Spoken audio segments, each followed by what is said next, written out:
जय हिंद साथियों, आज तारीख है 29 जनवरी और स्टार्ट करते हैं आज का इंपोर्टेंट करंट अफेयर। तो आशा करते हैं कि आप लोग सब कुछ ठीक ठाक ही होंगे, है ना। तो चलिए क्या क्या पढ़ने वाले हैं तो इसको थोड़ा हम लोग देख लेंगे, उसके बाद स्टार्ट करेंगे आज का जो भी आपका इंपोर्टेंट प्रश्न है। ठीक है, तो चलिए क्या क्या पढ़ने वाले देख लीजिए। सुप्रीम कोर्ट के हीरक जयंती समारोह का उद्घाटन हुआ है। ठीक है, तो सुप्रीम कोर्ट अपना 75 साल पूरा कर लिया। 75 साल का जो वर्षगांठ होता है उसको हीरक जयंती कहते हैं। इतना तो बात आप लोग जानते होंगे, जैसे रजत जयंती जानते हैं, स्वर्ण जयंती जानते हैं। ठीक है, हम लोग बोलते हैं ना सिल्वर जुबली, डायमंड जुबली, तो उसी तरह से हीरक है। तो यहाँ पे बहुत कुछ इंपोर्टेंट काम हुआ है। भारत जैसे ही संप्रभु हुआ उसके बाद एक सुप्रीम कोर्ट होना चाहिए ना, तो वही सुप्रीम कोर्ट का 75 साल हो गया है। चलिए अगला चलते हैं, आइकन ऑफ द सीज। ये आइकन ऑफ द सीज के बारे में जानेंगे। कल ही आपका ये अपना जो है पहला काम शुरू किया, सबसे लंबा है, सबसे बड़ा है, बहुत सारे लोग इसमें बैठ सकते हैं। अब क्या है, थोड़ा सा आप थोड़ा सोचते चलिए अभी, ठीक है, फिर आपको हम बताते हैं, है ना। अब ये ऑस्ट्रेलियन ओपन टेनिस टूर्नामेंट 2024 के पुरुष एकल का खिताब किसने जीता है, तो साल का पहला ग्रैंड स्लैम था, ये आपका फाइनली हो गया है। कल महिला वाला बताए थे और आपको डबल्स वाला बताए थे। रोहन बोपन्ना जो अपना कौन है, पद्मश्री अवार्डेड है, वो जीते थे, कल ही बताए थे इसके बारे में। तो आज हम लोग देखेंगे पुरुष वाला, ठीक है ना। पहली बार भी, ये भी पहली बार हुआ है, ठीक है ना। आपका इटली के जीते हैं, अभी बताते हैं हम सारा चीज। संयुक्त सैन्य अभ्यास सदा तनसिफ किन दो देशों के बीच आयोजित किया गया है, तो ये पहला संस्करण हो रहा है और भारत के साथ हो रहा है और इंडिया में हो रहा है, तो पहला संस्करण है, तो जानना जरूरी है। आप बिहार के मुख्यमंत्री नीतीश कुमार रिकॉर्ड कितने बार शपथ ले लिए हैं, तो चलिए यहीं से शुरू करेंगे अपने नीतीश बाबू से, जरूरी है, अपने बिहार के मुख्यमंत्री हैं। ठीक है, तो मुख्यमंत्री जी को हम लोग बिल्कुल भी देखेंगे। आइए यहीं से देखते हैं, तो क्या कह रहे हैं कि बिहार के मुख्यमंत्री नीतीश कुमार रिकॉर्ड कितनी बार शपथ ले लिया है। तो देखिए थोड़ा सा इसके चीजों को समझ जाइए, फिर आगे हम लोग बात करेंगे। देखिए है क्या ना कि नीतीश कुमार जो है पहले महागठबंधन के साथ था, इस महागठबंधन अलायंस में आरजेडी था, ठीक है, आरजेडी कहिएगा, जेडीयू था, उसके बाद यानी इंडिया जो है ना, जो इंडिया को आप देख रहे हैं, ये जो इंडिया है, जो यूपीए भंग करके बना था, यूनाइटेड प्रोग्रेसिव अलायंस होता है, इसको भंग करके 2023 में इंडिया बना था, और इसी इंडिया के साथ ये सारे लोग मिले हुए थे, और यहीं से जो है ना नाता तोड़ लिए हैं कौन, नीतीश कुमार जी। नीतीश कुमार पहले आरजेडी के साथ गठबंधन करके बिहार में मुख्यमंत्री बने हुए थे, और ये शपथ ग्रहण कब किए थे, 2022 से बैठे हुए थे। कब, 2022 से, ठीक है ना, 2022 से लेके अब तक थे। और फाइनली कल राज्यपाल, यानी बिहार के राज्यपाल कौन है, विश्वनाथ आलेकर, बिल्कुल भी समझते चलिएगा, इसे जो भी बता रहे हैं, विश्वनाथ आलेकर को जाके अपना इस्तीफा सौंप दिए। इस्तीफा सौंपने के बाद जो बीजेपी है, यानी भारतीय जनता पार्टी है, जिसको एनडीए कहते हैं, अलायंस जो है, ठीक है, बीजेपी के साथ मिलकर के क्या किया है, अपना सरकार बनाया है। ठीक है, बिहार में अभी जो है रूलिंग पार्टी, अगर आपको पूछेगा तो क्या कहिएगा,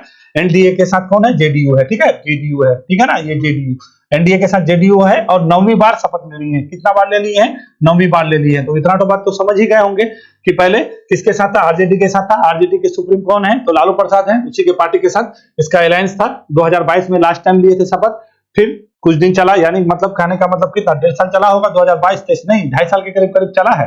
ठीक है, 2022 में तो शपथ लिए थे, ठीक है ना। तो फिर कहने का मतलब है ये फिर उसके साथ बनाने होगा, जो भी है वो लोग का इंटरनल मैटर होगा। और फाइनली अभी जो है कल जाके आपका शपथ ग्रहण किए हैं, इसके साथ 2 उप मुख्यमंत्री बने। उप मुख्यमंत्री सबका नाम जान लीजिए, ठीक है। एक आपका जो है कौन है भैया, एक विजय सिन्हा है, ठीक है, एक विजय ये क्या, हाँ, एक विजय सिन्हा है, एक सम्राट चौधरी है, ठीक है।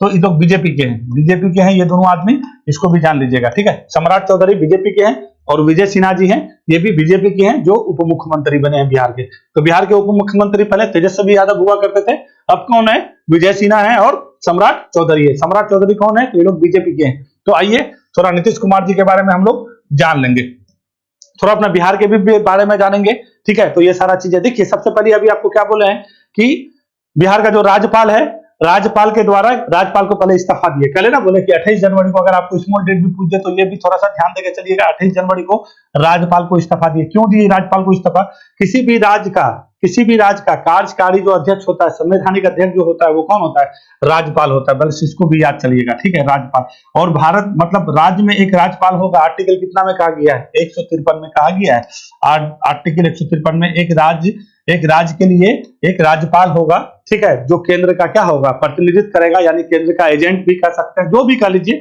ठीक है, केंद्र के द्वारा ही संचालित होता है। और संवैधानिक रूप से राज्य का प्रमुख कौन होता है, अगर संवैधानिक रूप से, अगर आपको कहेगा कि संवैधानिक रूप से राज्य का प्रमुख कौन है, तो क्या कहिएगा, राज्यपाल है। और राज्यपाल एक राज्य में होगा, वो कितना आर्टिकल में, 153 में, और संवैधानिक रूप से प्रमुख होगा वो कितना आर्टिकल में, 154 में। और ये जो है, ये नियुक्ति होगा राज्यपाल का कितने आर्टिकल में, 155 में। ये सारा चीज समझ गए। तो क्या करता है ना कि जब राज्य का राज्यपाल प्रमुख होगा, कार्यकारी प्रमुख होगा, संवैधानिक प्रमुख होगा, तो अपना काम संचालन के लिए तो कुछ तो लोग रखेगा, अकेले तो वो कुछ कर नहीं सकता है। केंद्र के पास इतने सारे राज्य हैं, 28 राज्य हैं, 8 केंद्र शासित प्रदेश है, कहाँ देखेगा। तो राज्यपाल अपने कार्यभार संचालन के लिए ना एक क्या है ना, आप मंत्री परिषद का गठन करता है, और उस मंत्री परिषद का मुख्य कौन होता है, प्रधानमंत्री होता है। जो मंत्री परिषद राज्यपाल अपनी सलाह लेने के लिए, कार्य को संचालित करने के लिए जो एक मंत्री परिषद का गठन करेगा, वो आर्टिकल 163 में करता है। ठीक है, ये बात समझ गए, 163 में। और ये राज्यपाल जो है उस मंत्री परिषद का जो प्रमुख होगा, कौन होगा, मुख्यमंत्री होगा, और कहा मंत्री होंगे, तो उन लोग का जो शपथ दिलाता है, नियुक्ति करता है, वो कितने में करता है, आर्टिकल 164 में करता है। ठीक है, तो ये दोनों बात याद रखिएगा, आर्टिकल 164 और आर्टिकल 163। आर्टिकल 163 में राज्यपाल क्या करेगा, अपने कार्य को संचालन के लिए, सलाह के लिए एक मंत्री परिषद का गठन करेगा। आर्टिकल 163 में, 164 में क्या करेगा कि मुख्यमंत्री का नियुक्ति करेगा, और मुख्यमंत्री के सलाह पर अन्य मंत्री का नियुक्ति करेगा, शपथ दिलाएगा, आर्टिकल 164 में। ठीक है, ये बात समझ गए। अब आइए आर्टिकल 165 के बारे में। आर्टिकल 165 में क्या हो जाएगा भाई, एक एडवोकेट जनरल होगा। ठीक है, एडवोकेट जनरल स्टेट में होगा। और 166 में भी आ जाइए। 166 में क्या है ना, ये मुख्यमंत्री जो है हर चीज, मतलब जो भी काम करेगा या जो भी सारा चीज होगा, वो किसको जाके बताएगा, राज्यपाल को बताएगा। ये बात बिल्कुल भी समझते चाहिएगा। और 167 क्या है ना, 67 में मुख्यमंत्री के कर्तव्य के बारे में कहा गया है। ठीक है, राज्य के मुख्यमंत्री का जो कर्तव्य होगा कि क्या क्या इसका काम है, नहीं है, कैसे चलाएगा, तो आर्टिकल 167 में है। और 168 में विधान क्या है, क्या कहिएगा, विधानमंडल है। ठीक है, जो विधान, जो अब हम लोग देख रहे हैं ना, हम लोग का विधानमंडल, तो हम लोग का विधानमंडल कैसा है, बिहार का द्विसदनीय है, यानी विधान परिषद है और आपका विधानसभा है। ठीक है, तो कहीं कहीं यह विवेक पे होता है, कहीं कहीं आपका क्या विधान, मतलब एक सदनीय हो सकता है, कहीं दो सदनीय हो सकता है। तो बिहार में कैसा है, द्विसदनीय है। द्विसदन में विधान परिषद में कितना सदस्य है, 75 है, और विधानसभा में कितना सदस्य है, 243 है। ठीक है, इस 243, इसी 243 के बारे में अभी जो जितना भी सारा चीज हो रहा है, यही 243।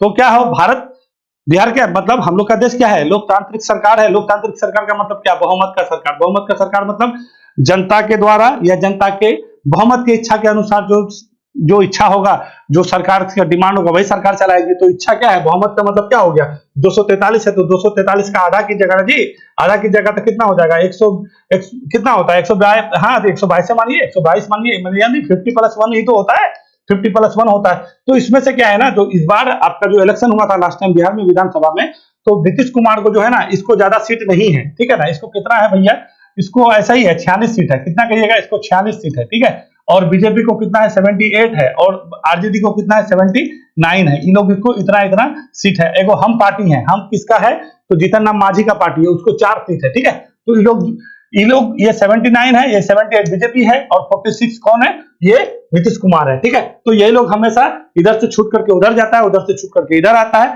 तो यही सारा चीज आपका चलता रहता है, और इसी वजह से सरकार उठता है, गिरता है, बैठता है। बस ये फिगर समझ जाइए कि 46 कितने किसके पास, अब पूछ भी सकता है, आपको याद रखिएगा। 46 किसके पास है, जेडीयू के पास है। ठीक है, जेडीयू के पास है।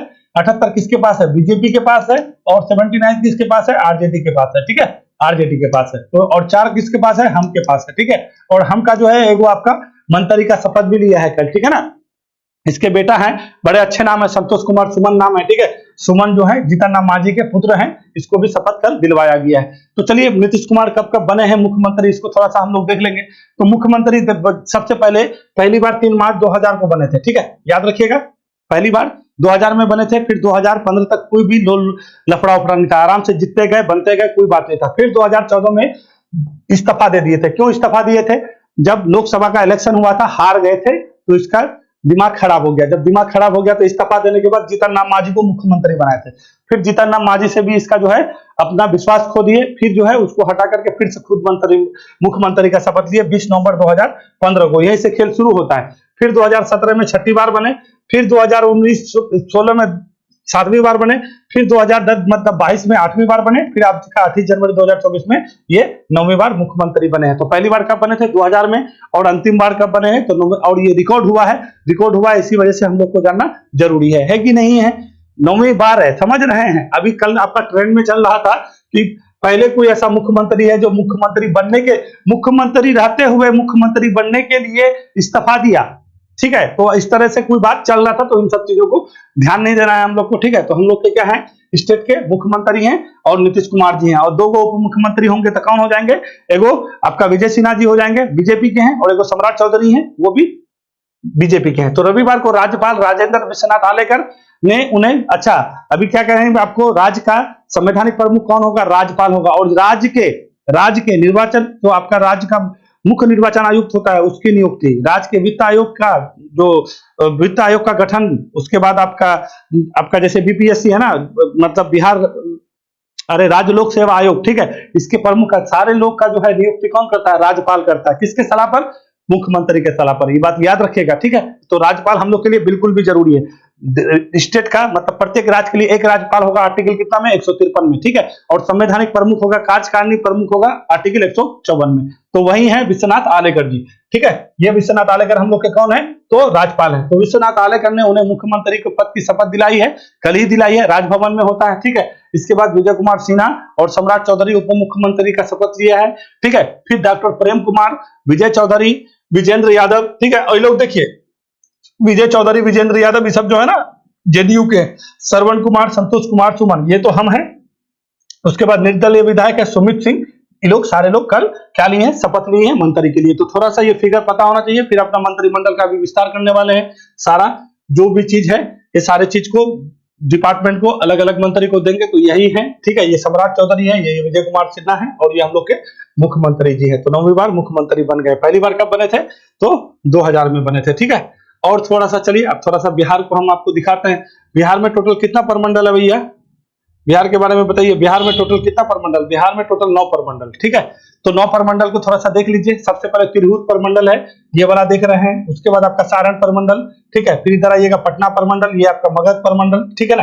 फिर ये आपका मुंगेर परमंडल, ये आपका भागलपुर बांका परमंडल है, ठीक है। ये आपका पूर्णिया परमंडल है, ये आपका कोसी परमंडल है, और ये आपका दरभंगा परमंडल है। तो इतना परमंडल को याद रखिएगा, ठीक है ना। बिहार में टोटल 9 परमंडल, कितना सीट, तो क्या कहिएगा, 243 Vidhan Sabha seat, 40 Lok Sabha seat, 16 Rajya Sabha seat, और 75 विधान परिषद। भारत बिहार कितना क्या सदनीय है, 2 सदनीय है, ठीक है। एक विधान परिषद होगा आर्टिकल कितना में, 169 में, ठीक है। अभी तो ये सब बता ही दिए हैं। और विधानमंडल का स्थापना होगा आर्टिकल 168 में। तो चलिए थोड़ा सा जो आपका जितने भी परमंडल है, डिवीजन है, डिवीजन को थोड़ा सा देख लेते हैं। तो सबसे बड़ा डिवीजन कौन सा डिवीजन है भाई, तो पटना डिवीजन है। देखिए इसमें 6 डिस्ट्रिक्ट है, 6 डिस्ट्रिक्ट इसमें भी है, इसमें भी है, ठीक है। मगर आता है आपका यही वाला, तो पटने वाले को समझते चलिएगा। सबसे पहले कैमूर है, ठीक है। कैमूर है, रोहतास है, बक्सर है, भोजपुर है, पटना है, नालंदा है। ये सारा किसमें आता है, तो क्या कहिएगा, ये सारे आते हैं पटना परमंडल में, ठीक है। अब यहाँ पे तिरहुत में आइए, तो ये आपका पश्चिमी चंपारण, पूर्वी चंपारण, सीतामढ़ी, उसके बाद सीवाड़, मुजफ्फरपुर, वैशाली, इससे ये किसमें आता है, तो क्या कहिएगा, तिरहुत परमंडल में। सारण में कौन आता है, गोपालगंज, सीवान, सारण। फिर आपका इधर आइए, ये आपका दरभंगा में कौन आता है, मधुबनी, दरभंगा और समस्तीपुर। फिर आइए कोसी परमंडल में आपका सुपौल आएगा, ठीक है, सुपौल, सहरसा, मधेपुरा। फिर आइए पूर्णिया परमंडल में अररिया, किशनगंज, पूर्णिया, ठीक है, और कटिहार। फिर आइए भागलपुर में, ये भागलपुर और बांका सबसे छोटा है, ये सबसे छोटा परमंडल है, ठीक है। उसके बाद फिर आइए मुंगेर में बेगूसराय, खगड़िया, मुंगेर, लखीसराय, ठीक है। उसके बाद आपका ये कौन सा है, शेखपुरा है, फिर जमुई है। ये टोटल मिलाकर के आपका कौन सा हो गया, मुंगेर परमंडल हो गया। ये गया परमंडल में, ये वाले में कौन सा आ जाएगा भाई, ये वाले परमंडल में आपका औरंगाबाद, अरवल है, जहानाबाद है, गया है, और नवादा है, ठीक है। तो ये थोड़ा सा परमंडल को थोड़ा सा देख लेना है। 101 अनुमंडल है, ये हम लोग के लिए बिल्कुल भी जरूरी है। बिहार का जनसंख्या 2011 के जनगणना के अनुसार जो है 10,44,00,000 था। अभी जो जातिगत जनगणना हुआ है, जो आपका पहला चरण 7 जनवरी से शुरू हुआ था, ये भी याद रखिएगा। ये सब तो खेल के वजह से सब खेल होता है, ठीक है ना। तो अभी कितना है, 15 करोड़ जनसंख्या बताया गया, ठीक है। तो बिल्कुल भी ये चीज हम लोग समझते चलेंगे, ठीक है। 13 करोड़ था, 15 करोड़ नहीं, 13 करोड़ याद रखिएगा, ठीक है। 13 करोड़ की जनसंख्या है। तो यही है नीतीश कुमार जी, ये हम लोग के विश्वनाथ आलेकर जी हैं। और ये फाइनली क्या किए हैं भैया, अपना गद्दी छोड़ चुके हैं। गद्दी छोड़ नहीं चुके हैं, मतलब इस्तीफा दिए, इस्तीफा देने के बाद फिर से शपथ ग्रहण कर लिए हैं। तो जितना भी ज्यादा जो भी आपको फैक्ट चीज बताएं बिहार से संबंधित, इन सब चीजों को हल्का फल्का याद रखिएगा।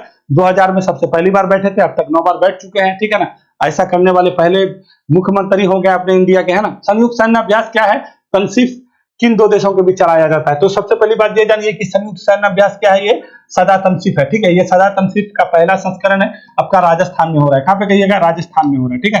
राजस्थान में बिल्कुल भी याद रखना है। और ये किसके साथ हो रहा है, सऊदी अरब के साथ हो रहा है, ठीक है। और ये सऊदी अरब को तो जान रहे हैं ना कि पहला ऐसा मुस्लिम देश हो रहा है जो 1952 के बाद इसका जो है ना, इसका जो पुत्र थे, सऊदी का जो प्रिंस होता है, जब प्रधानमंत्री होता है, उसका पुत्र 1952 के करीब मतलब ये आपका नशा के चक्कर में एक जो है राजनायक था ब्रिटिश का, उसको हत्या कर दिया था। उसके बाद यहाँ पे जो है ना सऊदी अरब में दारू मतलब शराब बैंड था। फिर जो जाके अभी कहा गया जो भी राजनायक लोग हैं, जो विदेशी लोग रहता है, तो दारू की मतलब शराब की दुकान खोलने का क्या किया है सऊदी अरब जो है अभी पहल किया है, खोलने वाला है। तो ये भी याद रख सकता है, क्यों जो भी राजनायिक है आते हैं उसको एक लग्जरी लाइफ चाहिए, तो उसके लिए वाइन चाहिए, तो सऊदी अरब ऐसा मुस्लिम देश करने वाले पहले देश हो जाएंगे। 1952 से वहां पे शराब आपका बंद था। कहां पे? सऊदी अरब में। चलिए आते हैं, तो संयुक्त सैन्य अभ्यास उसी के साथ किया जा रहा है, सदा तमसिफ, भारत और किसके साथ मिलकर के? सऊदी अरब के साथ। क्या नाम है उसका? सदा तमसिफ है, पहला संस्करण है, राजस्थान में करते हैं। और हम लोग इसके साथ एक सैन्य अभ्यास करते हैं, वो भी हम लोग बिल्कुल भी याद रखिएगा, अल मोहम्मद, क्या कहिएगा? अल महद अल हिंद। ठीक है, ये दो सैन्य अभ्यास करते हैं सऊदी अरब के साथ। क्या कहिएगा? अल महद अल, हाँ, अल मोहद अल हिंद, ये करते हैं। और क्या कहिएगा? सदा तमसिफ। तो सदा तमसिफ कहां पे? राजस्थान में हो रहा है। अब देखिए कुछ इस 2024 का कुछ इंपोर्टेंट आपका क्या हुआ है भैया, क्या एक्सरसाइज हुआ, तो इस एक्सरसाइज को बिल्कुल भी हम जान लेंगे। तो सबसे पहले क्या किए? सहयोग काजिन किए थे जापान के साथ, पत्र से कोस्ट गार्ड के साथ किए थे, चेन्नई में किए थे। फिर क्या किए? साइक्लोन किए। साइक्लोन कहां पे कर रहे हैं? मिस्र में कर रहे हैं, भारत और मिस्र के बीच। फिर क्या किए? डेजर्ट साइक्लोन किए थे। डेजर्ट साइक्लोन किसके साथ? यूएई और भारत के साथ। फिर क्या किए? अयुत्या किए थे, किसके साथ? थाईलैंड के साथ। फिर क्या किए? 36 जो है आपका कॉर्पोरेट किए थे, किसके साथ? थाईलैंड के साथ ही किए थे। फिर क्या किए? अभी आपका डेजर्ट नाइट किए थे, किसके साथ? फ्रांस के साथ, यूएई और भारत। ये क्या था? आपका अरब सागर के ऊपर में था, ठीक है, और वायुसेना का था, ठीक है। और अभी नाटो का सबसे बड़ा युद्ध अभ्यास क्या चल रहा है, तो क्या कहिएगा? स्ट्रीट फास्ट डिफेंडर, ठीक है। तो स्ट्रीट फास्ट डिफेंडर को बिल्कुल भी याद रखिएगा, शीत युद्ध के बाद यानी 1991 के बाद पहला ऐसा युद्ध अभ्यास हो रहा है, बड़ा बहुत महायुद्ध अभ्यास हो रहा है, किसका? नाटो का, ठीक है। तो नाटो तो जानते ही है, NATO NATO NATO North Atlantic Treaty Organization होता है, स्थापना अप्रैल 1949 को हुआ था, ठीक है। और इसी के जो है स्टोल्टेनबर्ग इसके अध्यक्ष है, इसका मुख्यालय कहाँ है? ब्रुसेल्स में है। इसी नाटो का सबसे बड़ा युद्ध अभ्यास चल रहा है भाई, स्ट्रीट फास्ट डिफेंडर, ठीक है। यानी रसिया के बॉर्डर वाले पास जितना भी है पूरे जगह में सॉलिड लगाया हुआ है, समझे। और एक बात बता देते हैं आपको, फिनलैंड, ये नॉर्वे ना, नॉर्वे, हाँ नॉर्वे नहीं भैया, क्या नाम है? डेनमार्क, ठीक है, डेनमार्क, ठीक है। डेनमार्क जो है 32वां सदस्य बनने के लिए नाटो का तैयार है, ठीक है। तो अगर आपको कोई पूछ दे 32वां सदस्य कौन है, तो डेनमार्क कहिएगा। और 31वां सदस्य कौन है, तो फिनलैंड है। फिनलैंड का राजधानी हेलसिंकी। 1991 से पहले यूएसआरआर का क्या था? भाग था, कौन? फिनलैंड। तो ये सब इतना सारा चीज आपको पता होना चाहिए। 2024 का जो भी युद्ध अभ्यास एक्सरसाइज था, हम लगभग आपको चीजों को समझा दिए हैं। शुरू से कहिएगा, काइजिन से शुरू कीजिएगा, ठीक है। काइजिन से, फिर साइक्लोन, फिर डेजर्ट साइक्लोन, फिर आपका डेजर्ट नाइट, फिर अयुत्या, ठीक है, फिर कॉर्पोरेट 36, ये सारे चीज को आपको बिल्कुल भी समझते चलना है, ठीक है। तो ये सैन्य अभ्यास सदा तमसिफ कहां पे चलेगा? 29 जनवरी से 10 फरवरी राजस्थान में आयोजित किया जा रहा है, ठीक है। अल मोहम्मद भी इसी का है। और स्ट्रीट फास्ट डिफेंडर के बारे में, हम नाटो के बारे में बिल्कुल भी आपको बता चुके हैं बढ़िया से, इसको आपको देख के चलना है। यहीं पे आपका हो रहा था। इसका उद्देश्य क्या है ना, दोनों देशों के सेनाओं के बीच आपका क्या है? एक अच्छा कोऑर्डिनेशन बनाना है, ठीक है ना। ये आपका राजस्थान में चलेगा, ठीक है। और ये इंपॉर्टेंट है हम लोग के लिए। चलिए सऊदी अरब को थोड़ा घुमाते हैं आपको, ठीक है। यहाँ पे जो है जो आपका जो मुस्लिम समुदाय है, मुस्लिम समुदाय का सबसे बड़ा जो है तीर्थ स्थल मक्का यहीं पे माना जाता है, ठीक है। ये है आपका सऊदी अरब। इधर क्या कहिएगा? फारस की खाड़ी है, इधर क्या है? लाल सागर है, ठीक है। और यहाँ पे आपका कहाँ है? ओमान है, मतलब यमन है, ठीक है। यमन का राजधानी सना है, और यहीं पे रहते हैं हूती लोग, और इसी में चलता है हमेशा ये लोग का लड़ाई, ठीक है। हूती सब बोले ना कि अभी अमेरिका वाला और इंग्लैंड वाले जो है यहाँ पे आके करते हैं। तो ये यहाँ पे आपका बाबुल मंदिर, यहाँ पे आपका हॉर्मुज जल संधि, ओमान की खाड़ी, फारस की खाड़ी, हॉर्मुज जल संधि, और इधर क्या कहिएगा? अदन की खाड़ी और लाल सागर में बाबुल मंदिर, ठीक है। और यहाँ पे क्या है? यमन है। यमन का राजधानी कहाँ है? सना है। इसका राजधानी कहाँ है? तो क्या कहिएगा? रियाद है, ठीक है, सऊदी अरब का। तो ये बिल्कुल भी आपको थोड़ा मोड़ा चीजें समझते चलना है, समझ गए? चलो ये है सऊदी अरब। चलो अब यहाँ पे क्या चलता है? तो रियाल चलता है, राजधानी है आपका रियाद, और चलता है रियाल। सऊदी अरब ये जो है इस्लामिक जितने भी देश हैं, सब देशों में सबसे बड़ा माना, देख रहे हैं, ईरान और इसी के बीच हमेशा बिग ब्रदर को लेकर हमेशा लड़ाई चलता रहता है। तो ये क्या है ना, ये शिया मूल वाले हैं, और ये क्या है? तो सुन्नी मूल वाले हैं, ठीक है। और ये शिया सुन्नी के चक्कर में यहाँ पे आपका हूती लोग क्या करते हैं? विद्रोह करते हैं 2014 से, ठीक है। यमन की राजधानी सना पे अपना कब्जा जमाया हुआ है। बात समझ जाइए, इसको हल्के में नहीं लेना है, ये लोग बहुत तेज आदमी। चलें अभी कहां पे हैं हम लोग? ऑस्ट्रेलियन ओपन टेनिस टूर्नामेंट, ठीक है। ऑस्ट्रेलियन ओपन टेनिस टूर्नामेंट का मतलब यह हुआ कि टेनिस में जो भी 4 ग्रैंड स्लैम होता है, चारों ग्रैंड स्लैम का सबसे पहला साल का, और ठीक है। और अगर स्थापना के दृष्टिकोण से देखिएगा कि सबसे पुराना और सबसे पहले, तो सबसे पुराना ही है, इसका स्थापना 1905 को हुआ था। और सबसे पुराना अगर कहेगा तो विंबलडन, ठीक है, 1877 को हुआ था विंबलडन, जो घास के मैदान में। और ये किस में खेला जाता है?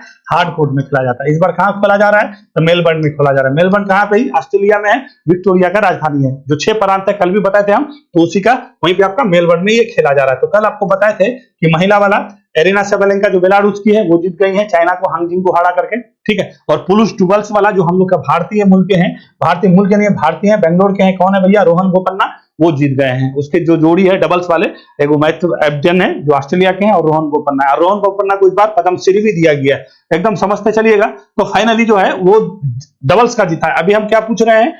सिंगल्स, मेन जो सिंगल है पुरुष एकल का खिताब किसने जीता है? तो ये पहली बार हुआ है जानिक सिनर, ठीक है। तो जानिक सिनर को याद रखिएगा, इटली के पहले ऐसे व्यक्ति हो गए हैं जानिक सिनर जो ऑस्ट्रेलियन ओपन जीते हैं, ठीक है। और ये किसको हरा के जीते हैं? तो डेनिल मेदवेदेव को हटा के जीते हैं। ये कहाँ के हैं? ये रूस के हैं। ये कहाँ के हैं?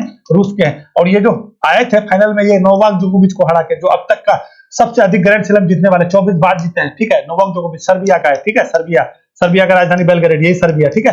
तो इसी सर्बिया को जानते चलिएगा। इसी बेलग्रेड में जो है ना आपका सबसे पहले जो है नाम का अध्यक्ष, ये आपका ये हुआ था, बैठक हुआ था बेलग्रेड में, तो हुआ था 1961 में, ठीक है। चलिए, तो यही बात, यही है नोवाक जोकोविच वहीं के। तो इतना तो बात समझते चलिए। ये बहुत जबरदस्त आदमी निकले हैं। कहां पे? जेनिक सिनर, इटली के हैं। ये आपका पहला जो ग्रैंड स्लैम, वर्ल्ड का पहला ग्रैंड स्लैम होता है ऑस्ट्रेलियन ओपन, उसी को जीत लिए। किसको हरा के? डेनियल मेदवेदेव को। डेनियल मेदवेदेव कहां के हैं? तो रशिया के हैं। उसको भी आपको समझते चलना है। अब महिला वाला कौन जीत गया है तो क्या कहिएगा? एरिना सेबेलेंका। वो कहां की है? तो बेलारूस की है, ठीक है। वो कहां की है? बेलारूस की है। चले थोड़ा सा आपको हम दिखा देते हैं इसको। ये लड़के को आप देख लीजिए, सेनिर ने जीता है, ठीक है। जेनिक सिनर है, ठीक है। ये इटली के, इटली के प्रधानमंत्री कौन है भाई? जॉर्जिया मेलोनी है, ठीक है। जो भूमध्य सागर में पूरा द्वीपीय देश है, वहीं पे ना है आपका इटली, ठीक है। हम सही बोल रहे हैं ना? जॉर्जिया मेलोनी अपना प्रधानमंत्री के साथ में आता रहता है, आप लोग देखते होइएगा, ठीक है। तो जेनिक सिनर ने पहली बार जीता है, यानी जेनिक सिनर फाइनल में रूस के डेनियल मेदवेदेव को हरा के जीता है। सेनिर ऑस्ट्रेलिया ओपन में पुरुष एकल जीतने वाले इटली के पहले खिलाड़ी बन गए, ठीक है। इटली के क्या है? पहले खिलाड़ी बन गए, ठीक है। इटली का राजधानी कहाँ है? रोम है। और उसी रोम में सबसे छोटा सा देश क्या है? वेटिकन सिटी, विश्व का सबसे छोटा देश, ठीक है, जहाँ पे पोप बैठता है। तो इतना समझते हैं आप लोग। सिनर ने सेमीफाइनल में क्या है? 10 बार के चैंपियनशिप नोवाक जोकोविच को हराया था। सबसे अधिक ग्रैंड स्लैम जीतने वाले कौन है? वही नोवाक जोकोविच है। तो इसको याद रखिएगा, क्योंकि इटली के पहली बार जीते हैं, तो हम लोग के लिए इंपोर्टेंट है। तो अभी हम कहा थे ऑस्ट्रेलियन ओपन। तो ऑस्ट्रेलियन ओपन का लगभग फिगर आपको पता होना चाहिए। महिला एकल एरिना सेबेलेंका कहां की? बेलारूस के। किसको हराया? हांगजिंग को हराया। वो कहां की है? चाइना की। इसने किसने? जेनिक सिनर किसने हराया? डेनियल मेदवेदेव को। ये कहां के? रूस के। ये कहां पे? इटली के। इटली के पहले व्यक्ति हैं, ठीक है। देखिए, देखने में भी जॉर्जिया मेलोनी की तरह लग रहा था ना। तो ये जीत गए। पुरुष एकल में, एक पुरुष डबल्स में कौन जीता है? तो रोहन बोपन्ना और मैथ्यू एब्डन ने जीता। अब चलिए थोड़ा सा भारत में आता है। तो भारत में सबसे पहले जो है ना सबसे अधिक जो है, सबसे पहले जो है महेश भूपति ग्रैंड स्लैम जीतने वाले पहले भारतीय थे, ठीक है। तो महेश भूपति को याद रखिएगा। सानिया मिर्जा पहली जो है महिला थी जो आपका ग्रैंड स्लैम जीती है। तो ये दोनों याद रखिएगा। ये महिला में है, और ये लोग डबल्स खेलता है। ये लोग क्या करते हैं? डबल्स खेलते हैं, ठीक है ना। तो अभी विजय अमृतराज को और आपका जो है हॉल ऑफ फेम में टेनिस में आपका जो है क्या किया गया है? शामिल किया गया। तो इसको भी थोड़ा सा आप याद रखते चलिएगा, ठीक है। चलें आगे बढ़ते हैं। जितना समय लीजिएगा उतना समय जाएगा। तो हाँ, थोड़ा सा यहाँ पे आप थोड़ा सा आ जाइए। जो आपका फ्रेंच ओपन हुआ या विंबलडन, तो अंतिम वाला कौन सा होता है? तो अंतिम वाला आपका अमेरिकन ओपन होता है। और शुरुआत कहां से होता है? ऑस्ट्रेलिया से होता है, ठीक है। तो लास्ट टाइम अमेरिका वाला कौन जीता? तो पुरुष एकल में आपका जीता था नोवाक जोकोविच। और महिला में कौन जीता है? तो महिला में कोको गॉफ जीता था, ठीक है। तो बिल्कुल भी जीती थी, वही बात है। आप लोग तो समझ ही रहे हैं। चलिए आते हैं, आपका इंपोर्टेंट क्वेश्चन है, ठीक है। आइकन ऑफ द सीज, जो आदमी टाइटन जैसे जहाज में, मतलब क्रूज, ये क्रूज शिप हो जाएगा, ठीक है। क्रूज शिप है ये, ठीक है। ये शिप मतलब बड़े बड़े शिप में जो जिसको भी घूमने का शौक है या सैर करने का शौक है, तो आप इसमें मजा ले सकते हैं, ठीक है। आप देख लीजिए कि ये किस तरह का है। 4-4 फुटबॉल ग्राउंड हो सकता है ये शिप में, आप समझ जाइए, ठीक है। ये आपका कल ही जो है मियामी से निकला है। मियामी कहाँ है? फ्लोरिडा है। अभी लेकर चलते हैं आपको मियामी एयरपोर्ट भी है। मियामी आपका बंदरगाह भी है, अमेरिका में पड़ता है। आपका एक वो वहां पे ना प्रांत है फ्लोरिडा, वहीं पे मियामी है। तो मियामी से कल आपका जाके ये निकला है, ठीक है। और ये फाइनली 2022 में इसका अनावरण किया गया था, बट ये चालन में नहीं आया था, और पहली बार आपका चालन में आया है। इसी का नाम है आपका, ठीक है, क्या है? सबसे बड़ा नाम है इसका। नाम क्या है भैया? इसका नाम है आपका आइकन ऑफ द सीज। क्या नाम है इसका? Icon of the Seas. यानी सी का क्या है? ये आइकन है, आप समझ जाइए, इतना बड़ा है, समझ गए। कल आपका लॉन्च हुआ है, यानी आपका निकला है, कहां से? अटलांटिक महासागर से। ठीक है, तो चलिए जहाज को आप देख लिए हैं, तो चलिए ये इसके इंपॉर्टेंट जो फैक्ट है उसको थोड़ा सा आप देख लीजिए। ठीक है, विश्व का सबसे बड़ा जहाज है ये। क्या है?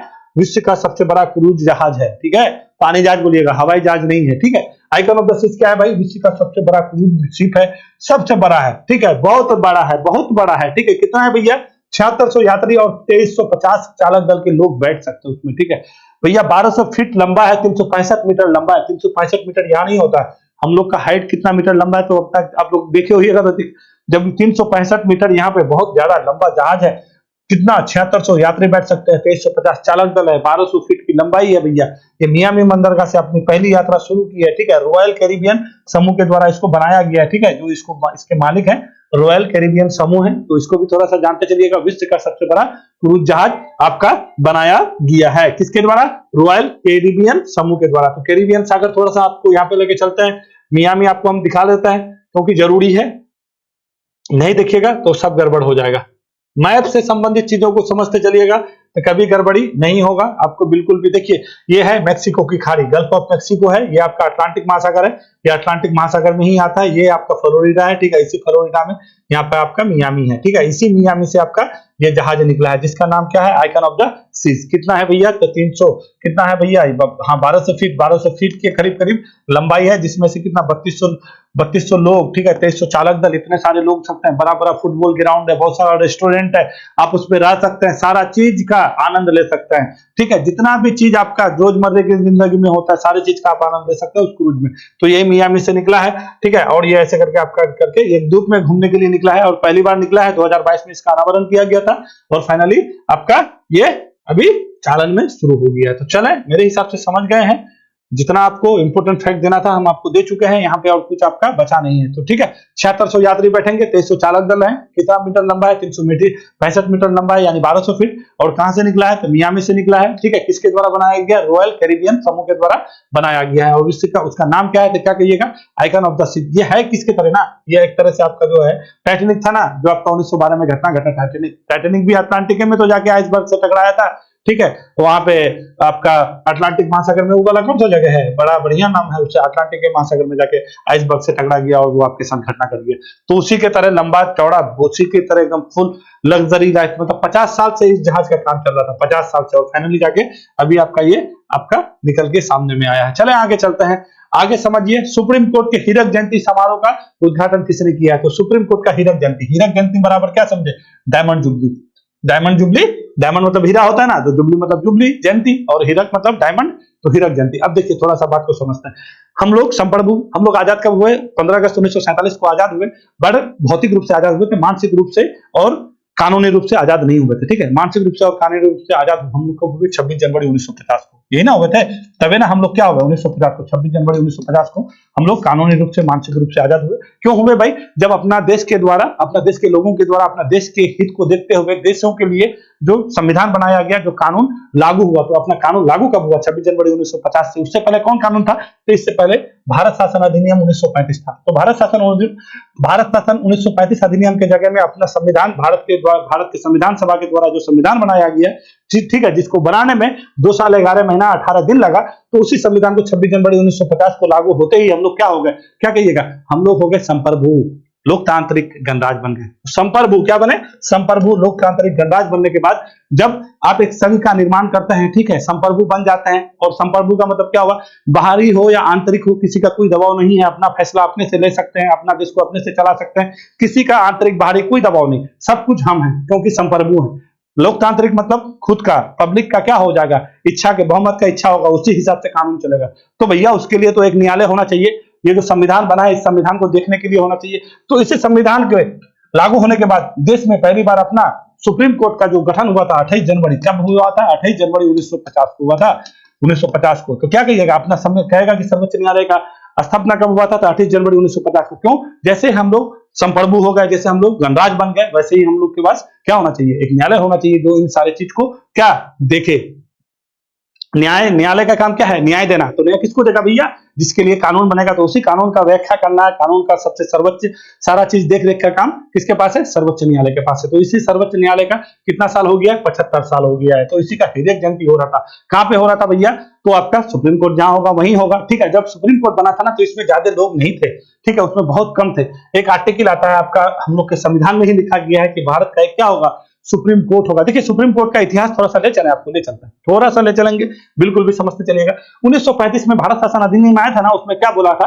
उसमें क्या बोला था कि भारत को क्या है? संघ बनाना, जितने भी देशी रियासत है सारे को मिलाना है, सारे स्टेट को मिलाना है, सारे को मिला करके क्या बनाएंगे? संघ बनाएंगे, और उस संघ का एक सुप्रीम कोर्ट होगा। 1935 के अधिनियम में होगा ना। यहाँ संघ बना ही नहीं, देशी रियासत आके मिला ही ना संघ बना ना सुप्रीम कोर्ट बना, जैसे का वैसे रहा। फिर हम लोग 1947 को आजाद हो गए, तो फिर जाके जैसे हम लोग का सारा कुछ हुआ, फिर हम लोग अपना सुप्रीम कोर्ट। और ये आज से नहीं, ये बहुत पुराना इतिहास रहा है सुप्रीम कोर्ट का। 1973 में देखिए, ये सब क्या है? संवैधानिक गतिरोध है। संविधान जहां पे होगा तो उसको देखने के लिए एक न्यायालय होना ही है। तो 1973 में रेगुलेटिंग एक्ट आया था। 1973 नहीं भैया, 1773 लिख लो भैया।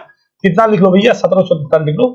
अरे यार, 1773 में रेगुलेटिंग एक्ट आया था। इस रेगुलेटिंग एक्ट में कहा गया था कि एक सर्वोच्च न्यायालय होगा, और उस सर्वोच्च न्यायालय कहां हुआ था? 1974 में। 1774 में एक आपका सर्वोच्च न्यायालय बना था, कहां पे? पश्चिम बंगाल में, यानी कलकत्ता में। ठीक है, और जिसका मुख्य न्यायाधीश एलिजाम पे थे। तो पहला मुख्य न्यायाधीश अगर आपको सर्वोच्च न्यायालय का पूछेगा, जो कलकत्ता में बना था, रेगुलेटिंग एक्ट 1773 के तहत 74 में बना था, तो वो कौन था? एलिजाम पे था। और यहाँ पे आपको उस टाइम 3 गो अन्य न्यायाधीश थे। 3 गो अन्य न्यायाधीश कौन थे? हाइट थे, हाइट थे, चेंबर थे, और लिमेस्टर था। तो इस तीनों का नाम याद रखिएगा, बहुत बार पूछ लेता है कि पहली बार जो आपका सर्वोच्च न्यायालय कलकत्ता में बना था रेगुलेटिंग एक्ट 1773 के तहत 1774 में, तो उसके मुख्य न्यायाधीश कौन थे? तो क्या कहिएगा? एलिजाम पे थे। तो अन्य न्यायाधीश कौन थे? हाइट थे, चेंबर थे, और लिमेस्टर थे। ये 3 थे। उसी तरह से हम लोग का जब सर्वोच्च न्यायालय बना 28 जनवरी 1950 को, तो यहाँ पे मुख्य न्यायाधीश एच.जे. कानिया थे। ठीक है, इसके अलावा 7 अन्य न्यायाधीश थे। उस टाइम कितना थे? 7, यानी एक मुख्य न्यायाधीश और एक क्या है?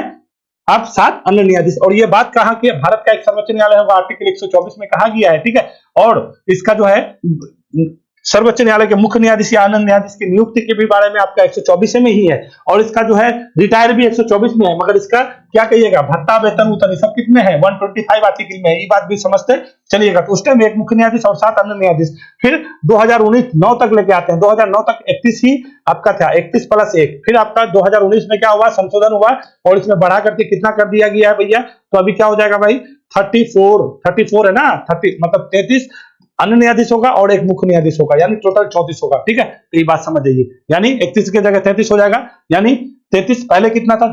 जिस टाइम शुरुआत में अब सुप्रीम कोर्ट बना था, तो 7 अन्य न्यायाधीश और एक मुख्य न्यायाधीश जो एच.जे. कानिया थे। अभी क्या है भैया? 33 अन्य न्यायाधीश और एक मुख्य न्यायाधीश। अभी मुख्य न्यायाधीश हम लोग का कौन है? डी.वाई. चंद्रचूड़ है। क्या में है? तो 50 में है। ठीक है, बिल्कुल भी याद रखिएगा। और 33 अन्य न्यायाधीश होंगे। ठीक है, अभी एक न्यायाधीश का भी नियुक्ति हुआ है कर्नाटक वाले का। ठीक है, उसके नाम के बारे में हम बताना चाह रहे, इंपॉर्टेंट में था तो छोड़ दिए। तो अभी कितना है? 33 है और एक है। तो यहाँ पे कुछ आपको आर्टिकल जानना है। आर्टिकल 124 में सुप्रीम कोर्ट होगा। सुप्रीम कोर्ट का जो है नियुक्ति से लेकर के उसका जो है आपका पद त्याग तक, आर्टिकल 124 में, 125 में वेतन, उतन, भत्ता उत्ता के बारे में कहा गया है। 127 में तदर्थ न्यायाधीश होगा, और तदर्थ आर्टिकल 127 में क्या होगा? तदर्थ न्यायाधीश होगा। और तदर्थ न्यायाधीश का जो है नियुक्ति कौन करेगा भैया? इसका नियुक्ति सर्वोच्च न्यायालय के मुख्य न्यायाधीश करेंगे, राष्ट्रपति के कहने पर। ठीक है, तदर्थ न्यायाधीश क्या होता है ना, कि ऐसे न्यायाधीश अगर कोई कोरम है, संचालन करना है, ठीक है, वहां पे व्यक्ति नहीं है, ठीक है, न्यायाधीश नहीं है, तो उसी को लेकर के तदर्थ न्यायाधीश उस काम को देखने के लिए किया जाता है। आर्टिकल 129 में क्या है आपका? अभिलेख न्यायालय है। ठीक है, अभिलेख न्यायालय का मतलब सुप्रीम कोर्ट का जो भी रिकॉर्ड होगा, सारा चीज आपका अभिलेख न्यायालय में रखाएगा। ठीक है, और उस रिकॉर्ड को फिर बाद में, क्योंकि हम लोग का क्या है, हम लोग क्या न्यायपूर्ण वालों का है ना, सुप्रीम कोर्ट अपना न्याय का समीक्षा कर सकता है।